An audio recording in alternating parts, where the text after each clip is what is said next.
come to me. Come, a spirit of comfort, hear my call.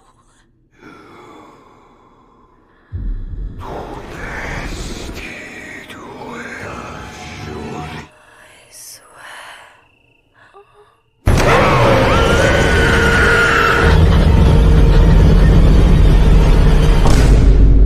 Jadi di awal film kita dikenalin sama Jumlowati sejati bernama Ellen. Akibat kejombloannya itu, Doi itu selalu berdoa di tengah malam, minta supaya dikasih seseorang yang selalu ada menemaninya. Dan tanpa diduga, kali ini doanya tuh tiba-tiba dijawab oleh suara misterius gitu. Suara itu minta Ellen buat bersumpah agar dia tuh selalu menjadi pelayannya gitu. Singkatnya, doa Ellen pun dikabulin. Tapi syaratnya, si Ellen harus diiciki brut oleh sosok makhluk preketek nggak berbentuk kayak gini. Singkat cerita, beberapa tahun setelahnya, kini Ellen akhirnya dinikahi oleh pria yang bernama Thomas. Ellen yang emang hyper abis, seakan nggak tahu sikon gitu Ces kalau mau ngajak icik ibrut. Kayak contoh pas Thomas lagi mau berangkat kerja gini, ya Thomas jadi bimbang lah, mana si bos udah minta ditemuin pula. Akhirnya ya si Ellen diminta buat sabar dulu, walaupun mereka berdua nih tergolong manten baru gitu. Hingga saat Thomas pamit pergi, Ellen tuh balik ke mood Jumlowatinya, kayak waktu dulu sebelum Doi nikah.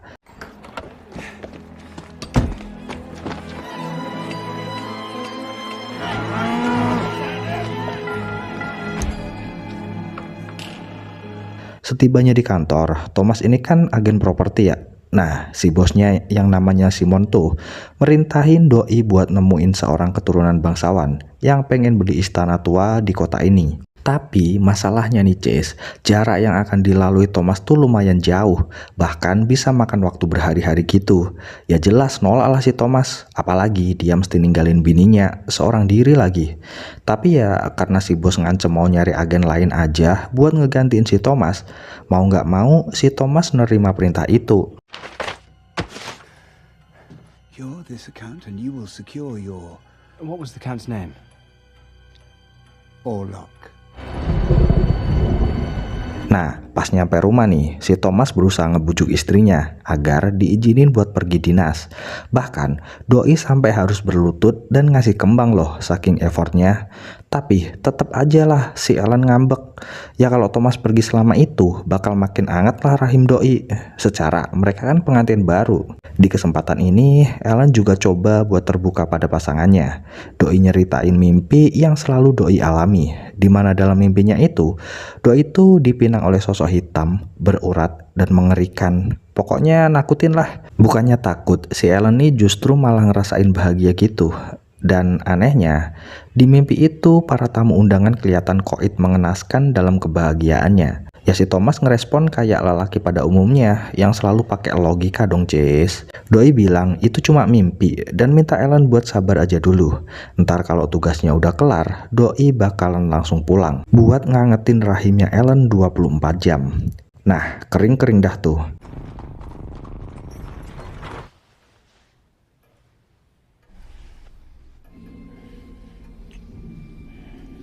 Singkatnya, di malam keberapa gitu gue lupa, si Thomas nih nitipin bininya pada sohibnya yang bernama Frederick dan Anna. Untungnya Frederick dan bininya ini orang baik Cis, jadi ya Ellen diterima dengan senang hati supaya si Thomas bisa fokus ngejalanin tugasnya.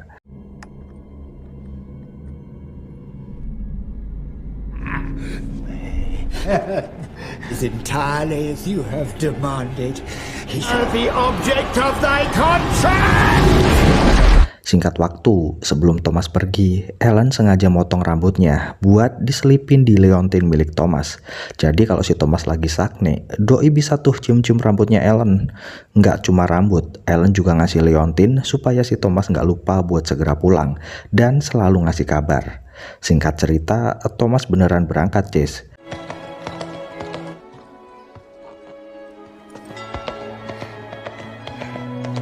Setelah cukup jauh menempuh perjalanan, Doi tiba di wilayah utara yang bersalju. Rencananya sih Doi mau rehat bentar gitu pas nemu tempat persinggahan. Tapi pas Thomas masuk di penginapan, seorang emak-emak ini menghampiri Doi. Doi itu seolah tahu gitu kemana Thomas mau pergi. Dia minta supaya Thomas balik aja karena wilayah yang akan dituju itu dikenal sebagai wilayah kegelapan. Gerombolan warga yang berbondong-bondong masuk ke dalam hutan sempat ngebuat si Thomas heran.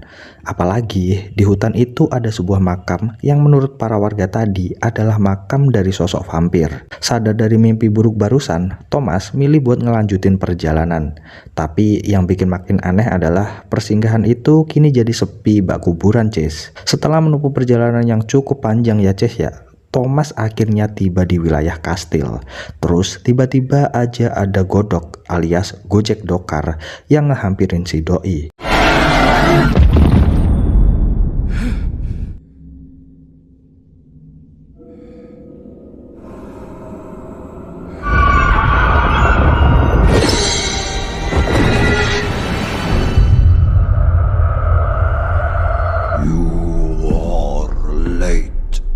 Singkatnya, Thomas akhirnya ketemu nih sama si klien yang namanya Orlok.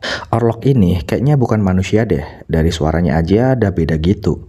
Suasana makin aneh nih, Jess. Waktu si Orlok terkesan baik banget. Sebelum nanda tangani berkas, si Thomas dikasih amer sama makan gitulah pokoknya. Sampai akhirnya ketahuan kalau si Orlok ini adalah sosok vampir.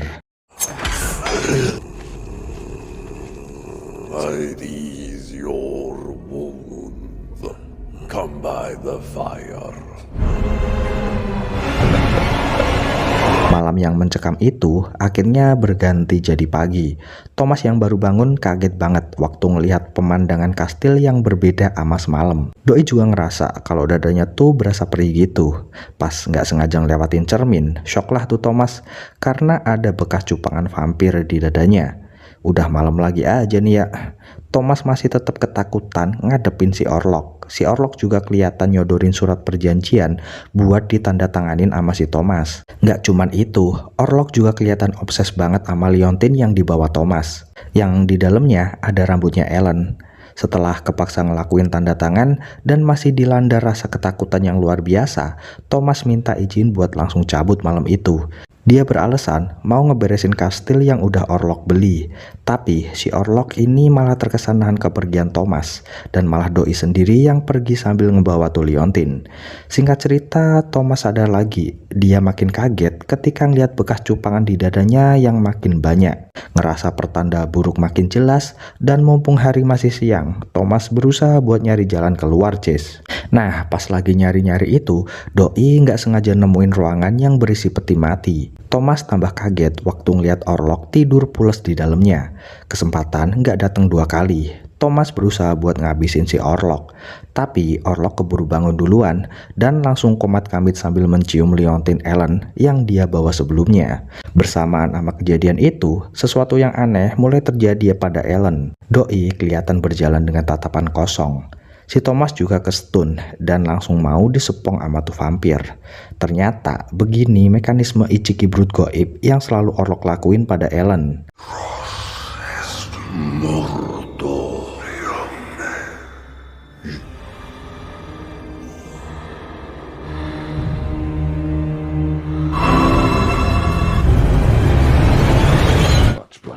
He's coming.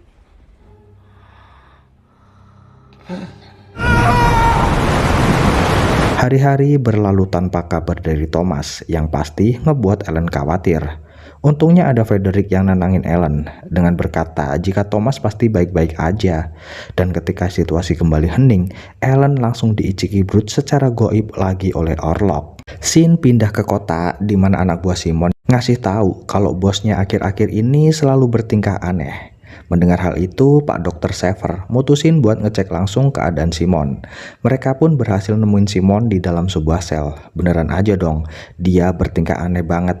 Dan ketahuan lah kalau ternyata selama ini si Simon ini adalah pelayan dari Orlok. Dia ditugasin buat mancing Thomas supaya pergi ke kastilnya buat menandatangani surat perjanjian. Simon juga ngasih tahu agar mereka segera bersiap. Karena bentar lagi, sebuah kutukan yang sangat amat mengerikan akan melanda kota ini. He is coming.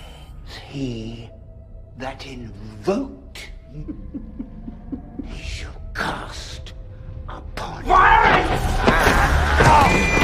Di tempat lain, Ellen yang diiciki Brute berusaha ditenangin dan dijambi-jambi sebisanya oleh si Frederick.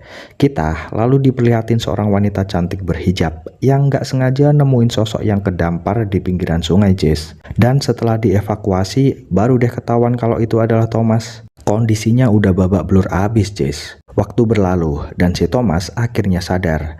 Biarawati yang juga punya ilmu ngasih tahu kalau si Thomas ini aslinya dibelenggu oleh kekuatan iblis jahat.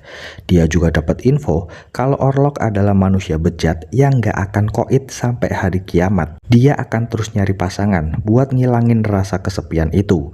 Dari info itu baru deh Thomas sadar kalau dokumen yang doi tanda tanganin kemarin bukanlah dokumen jual beli, melainkan perjanjian yang disiasati Orlok buat nyerahin Ellen padanya. Dari sebuah lautan, Orlok kelihatan tengah dalam pelayaran menuju kota. Dari gelapnya ruangan barang, Orlok udah nggak sabar buat ngelampiasin hasrat Ichiki Brute pakai Ichi bosnya sendiri. Karena kan selama ini doi selalu Ichiki Brute secara goib ya, Jess ya. Pindah ke Frederick sama Dr. Sever. Mereka akhirnya milih buat nemuin seorang ahli bernama Franz. Mereka nyeritain apa aja yang udah terjadi sama Ellen selama ini. Setelah dijelasin semua gejala yang dialami Ellen, Franz berusaha buat ngebantu mereka. Pindah ke Thomas yang kelihatan banget maksain diri buat pulang demi bisa nemuin istri tercinta pastinya. Филипп там, а еще разбери Руденко.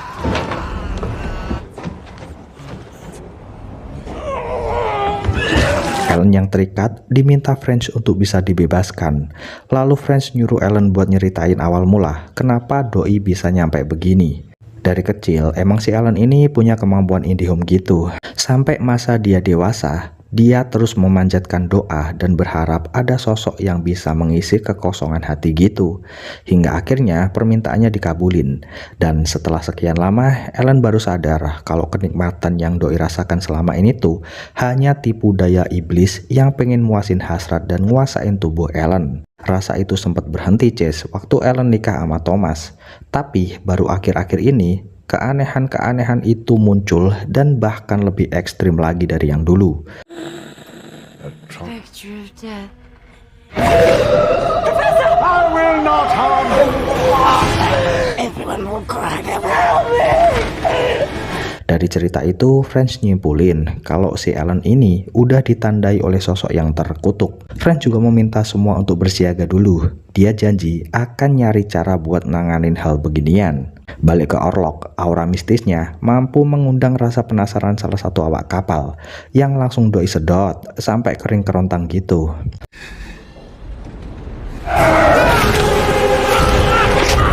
Pak Simon juga mulai ngerasain aura bosnya.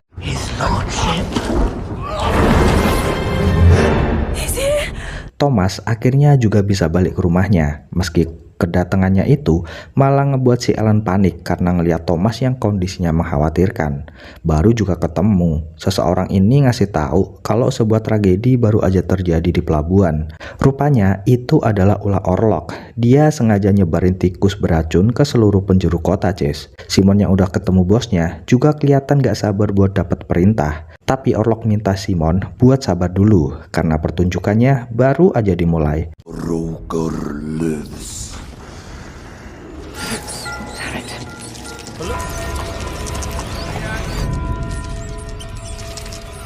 Tikus-tikus yang ia sebarkan tadi langsung bereaksi nyebarin Black Death.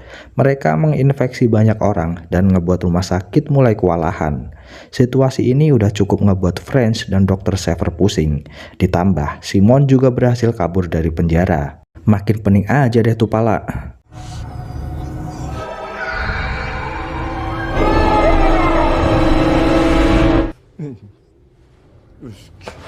Malam pun tiba, Anna mulai ngerasain hawa dingin yang menusuk kulitnya. Ellen juga ngerasain hawa yang sama dan meminta izin buat tidur bareng Anna. I cannot yield. Be a ghost, for it can manifest. Not praise that. This creature is a force more powerful. Evandria. Nosferatu.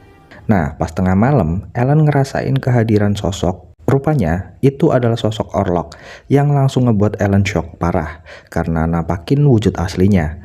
Orlok bilang kalau Ellen kini udah jadi miliknya seutuhnya setelah Thomas menandatangani perjanjian mereka. Yo jelas Ellen gak percayalah. Nah buat ngebuktiin omongannya si Orlok ngancem kalau semakin lama Ellen nolak maka masyarakat kota ini akan semakin menderita. Lalu Ellen pun terbangun gegara ngedengar sesuatu yang nyatanya adalah Anna yang sedang dimukbang oleh banyak tikus.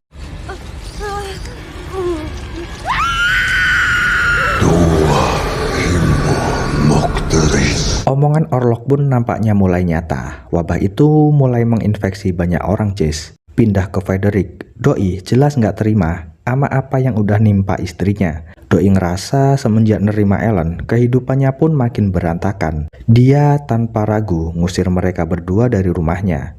Tapi sebelum bener-bener pergi, Ellen ngasih tahu kalau semua ini tuh adalah kutukan vampir yang gak akan hilang meskipun dia yang pergi dari kota ini. Is not Nosferatu.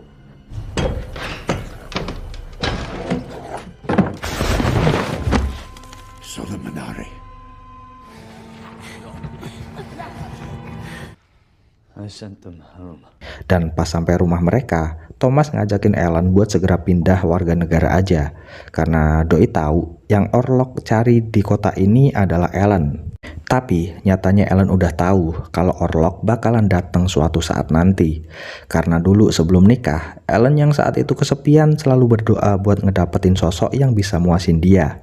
Tapi dia nggak nyangka kalau sosok yang ngabulin doa dan muasin dia tuh adalah Orlok. Hingga tanpa sadar mereka tengah mengikat janji. Dan kini Orlok datang buat nagih janjinya. Tapi kini rasa yang dulu pergi telah hadir kembali, Cis. Ellen kelihatan langsung meledak emosinya. Dia nyalain Thomas yang tega ninggalin dia sendirian.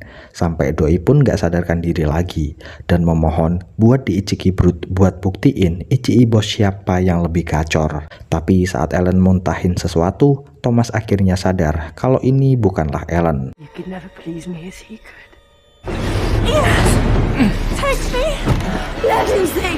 Let him see Allah! Scene selalu pindah ke French. Dia nemuin sebuah buku yang ngasih tahu cara mengakhiri kutukan Nosferatu. Di mana dari buku itu dijelasin kalau wanita yang udah dipilih tuh harus nyerahin tubuh dan jiwanya pada si vampir dengan cara diiciki Brut sampai fajar. Balik ke rumah, Anna yang ngedenger jeritan dari kamar anaknya langsung bergegas ke sana. Tapi rupanya itu cuma pancingan dari Orlok buat ngenyot Anna dan kedua anaknya sampai kopong. Waktu acara pemakaman, Frederick masih aja nggak terima. Dia terus-terusan ngebacotin Ellen dan nganggep Doi sebagai pembawa sial. Tapi Thomas coba nenangin dan ngasih tahu kalau semua ini tuh udah suratan dari Sang Maha Kuasa. Dia juga ngasih tahu kalau mereka udah nemuin cara buat ngakhirin teror ini. Dalam perjalanan pulang, French ngasih tahu apa yang harus dilakuin buat menghentikan semua ini, yaitu mereka kudu ngebakar kastil Orlok. Pas banget nih, Thomas kebetulan tahu di mana Orlok tinggal dan mereka mutusin buat beraksi malam ini. Nggak lupa, French juga ngasih tahu Ellen karena dia yang udah dipilih sama si Orlok. Maka Ellen pun harus ngelakuin pengorbanan besar, Chase. Doi harus mau iciki Brut sama Orlok sampai matahari terbit. Tapi ini cuma rahasia mereka berdua dan tanpa sepengetahuan Thomas pastinya. Untungnya Ellen tuh sadar kalau ini adalah tanggung jawabnya dan dia bersedia ngelakuin itu. He does not have power over you, Thomas. Rencana yang udah mau dieksekusi itu harus sedikit tertunda, Chase. Saat Frederick tiba-tiba aja ngilang, dia pun ditemuin lagi di makam keluarganya. Frederick sendiri tahu kalau Doi itu udah kepapar virus. Makanya, karena waktunya di dunia udah nggak lama lagi, Doi punya niatan buat iciki Brut sama bininya terakhir kali. Dan saat Thomas sama yang lain udah sampai di makam itu, mereka sangat dibuat shock saat tahu Frederick udah meninggoy karena paparan virus Black Death-nya Orlok. Nah, buat nyegah supaya tuh virus nggak makin menyebar, Thomas dan yang lain milih buat membakar mayat Frederick sama keluarganya. Singkatnya, mereka segera mengeksekusi rencana dan pergi ke kastil Orlok. Ellen juga kelihatan bersiap buat nyambut si vampir. I am ready. Balik ke Thomas dan yang lain yang udah berhasil nemuin peti matinya Orlok. Thomas yang nyimpen rasa dendam teramat dalam, berusaha buat ngehantem tuh Orlok. Tapi taunya yang di dalam peti mati adalah si Simon. Ya udah deh, langsung sekarat tuh doi. Tapi dia juga ngasih bocoran kalau si bosnya saat ini lagi di perjalanan buat nemuin sang pujaan hati, Ellen. Langsung panik deh si Thomas. Franz yang emang udah kong kali kong sama Ellen segera ngebakar tempat ini, sekaligus ngasih tanda pada Ellen kalau kini tibalah gilirannya. Ellen sendiri udah bersiap menyambit vampir Orlok. Dia udah dandan cantik dan hot supaya icik bos si Orlok bisa nancap sampai terbit fajar.